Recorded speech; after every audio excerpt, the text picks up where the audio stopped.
அமாவாசை அப்படின்னாவே கண்டிப்பா காகங்களுக்கு ஒரு முக்கியமான பங்கு இருக்குங்க. ஏன்னா நம்ம வீட்ல வந்து படையலெல்லாம் வச்சு வந்துட்டு காகங்களுக்கு வைப்பாங்க. காகம் வந்து எடுத்தா நமக்கு முன்னோர்கள் ஆசீர்வாதம் பண்ணிட்டாங்க அப்படின்னு ஒவ்வொருத்தரும் ஒவ்வொரு விதமா சொல்லுவாங்க.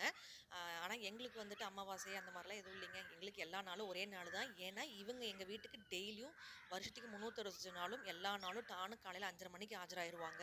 மழை, வெயில் எது இருந்தாலும் ஆனா கரெக்ட்டா டைமிங் வந்து கன்னு மாரி ஃபாலோ பண்ணுவாங்க. சப்போஸ் நாங்க கீது வந்துட்டு கொஞ்ச நேரம் லேட் கீது ஆயிருச்சு அப்புட்ன்னா, வாலு வாலுன்னு சத்தம் போட்டு நம்மள வெளிய வர வச்சுருவாங்க. இவங்கள வந்து நீங்க முன்னோர்கள்னு நெனச்சுக்கிட்டாலும் சரிங்க, இல்ல நம்மள போல உயிரினம்னு நெனச்சுக்கிட்டாலும் சரி, எங்கள பொறுத்தவரைக்கும் எங்க வீட்டுக்கு இவங்க டெய்லியும் வர விருந்தாளிகள் அவ்வளோதாங்க.